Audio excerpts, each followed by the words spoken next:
우리가 보는 일반적인 이제 갯벌의 모습인데 색깔이 좀 다르지요. 좀그 흑회색의 이제 그런 갯벌이 아니라 위에 보면 약간 그 탁한 녹색, 황녹색이 이렇게 뒤집어 싸고 있어요. 요거를 샤알레에다가 올려서 현미경으로 들여다보면 이런 것들이 굉장히 많이 움직입니다. 네, 얘는 규조류라고 하는 물질이에요. 규조류라고 하는 원시 단세포 식물입니다. 규조류도 식물이에요. 얘네들도 엽록소가 있어 광합성을 하고 탄소 동화 작용을 해서 산소를 만들어내고, 이 규조류들이 갯벌 위에 이렇게 덮여 있어요. 근데 이 규조류는 특이하게도 갯벌 위에 내려앉아서 태양 에너지를 받으면 자기 복제를 하면서 증식을 합니다. 그 증식한 그 규조류들이 여기 그 갯벌 위에 보면 구멍이 하나 있고 구멍에 뭔가 나와서 긁어먹은 흔적이 있어요. 그죠? 그 흔적들을 보면 흔적 아래에는 규조류의 탁한 녹색이 없어졌어요.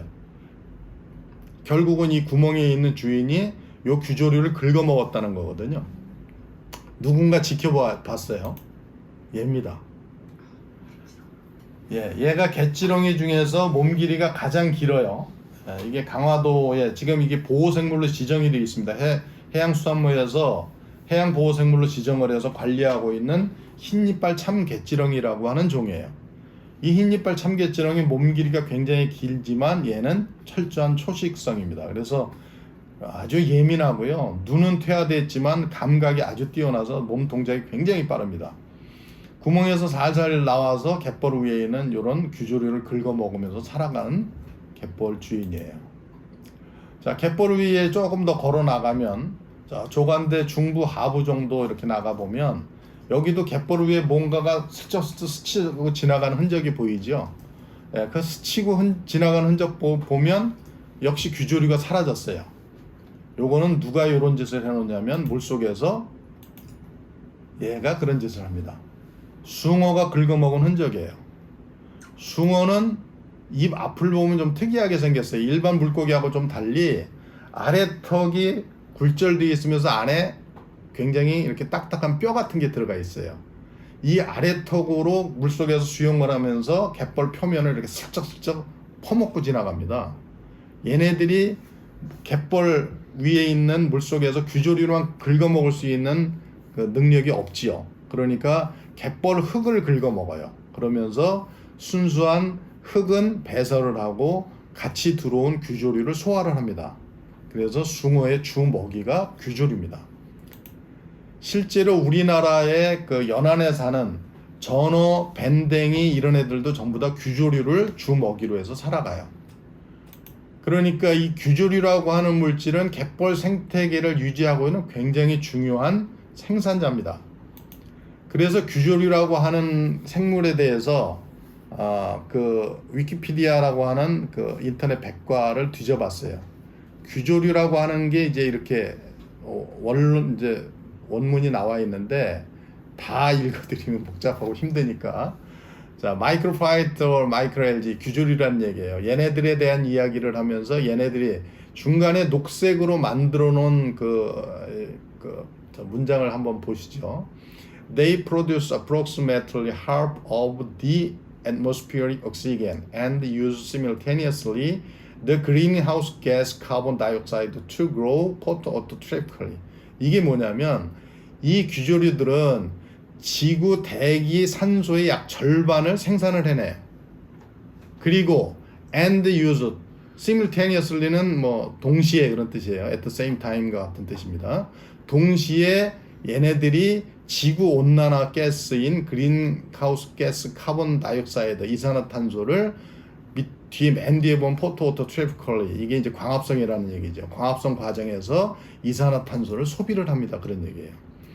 이 규조류가 눈에 보이지 않는 아주 작은 그 원시 식물이지만 얘네들이 어마어마한 양이 갯벌에 내려앉아 있음으로 해서 갯벌에 있는 생물들, 연안에 사는 물고기들의 먹이로 공급이 될 뿐만 아니라 얘네들이 이산화탄소의 그 가스인 이산화탄소를, 지구온난화 가스인 이산화탄소를 소비할 뿐만 아니라 지구 산소의, 지구 대기 산소의 절반을 얘네들이 생산을 해내요. 굉장히 중요한 생산자입니다. 이 규조류에 대한 것들이 조명이 안 돼 있고요.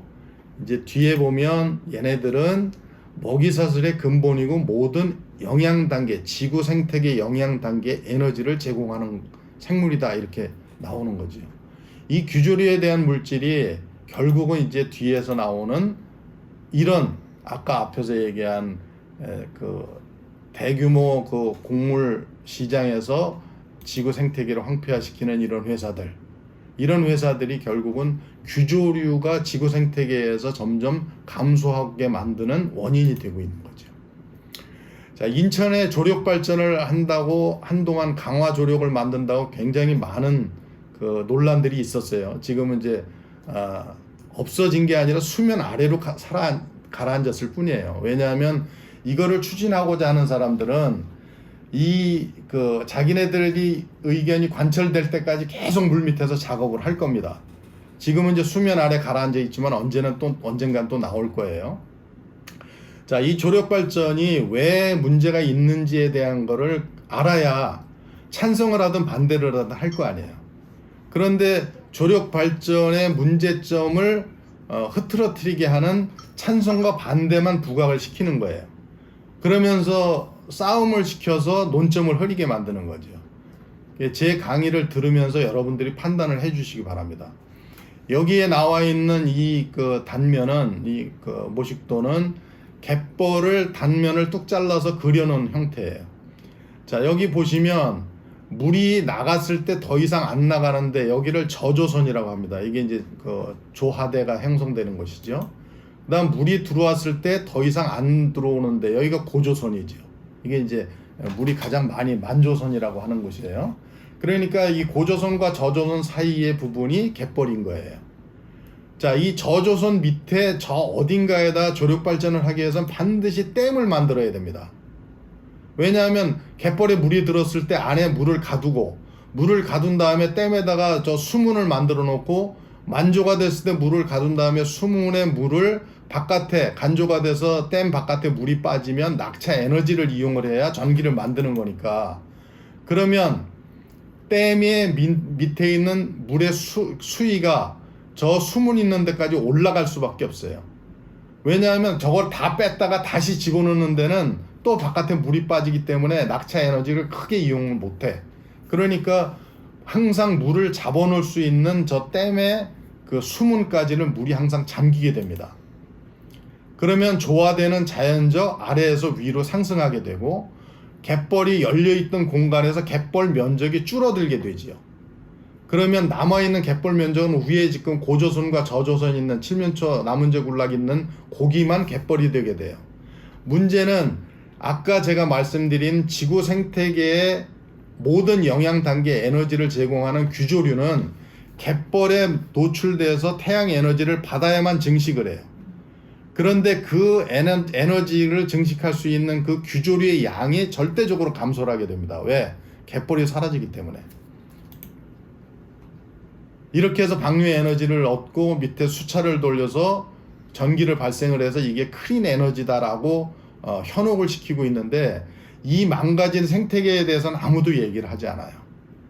저 규조류의 생산량이 줄게 되면 자연스럽게 이 바깥에 있는 이 주변에 그 연안에 있는 어류의 양은 감소하게 됩니다. 왜? 먹이가 없으니까. 그래서 기초 생산량이 급감하게 되고요. 이거는 생태계 붕괴로 이어질 수밖에 없어요. 자, 이 조력 발전을 하겠다라고 해서 제일 먼저 세계에서 최초로 만든 프랑스의 랑스라고 하는 곳이 있어요. 랑스 조력을 가지고 와서 우리나라에서 랑스 조력보다 훨씬 더 좋은 조력 발전소를 만들겠다고 선전을 한 게 바로 강화 조력이었습니다.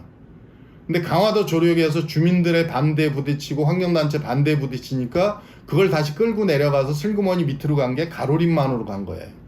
충청도 가로림만을 가서 한동안 싸움을 시키고 가로림만에 있는 어민들이 극단적으로 반대를 하고 나서서 주민 그 협의를 통해서 이제 반대가 더 많아지니까 슬그머니 이제 발톱을 감추고 사라진 거죠.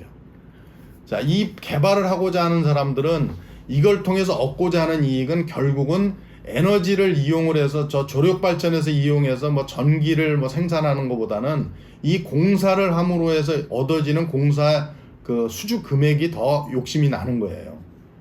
그리고 시간이 지나면 여기가 점점 육화가 되면 나중에 슬그머니 간척을 또 할 수 있는 빌미가 되기도 하지요.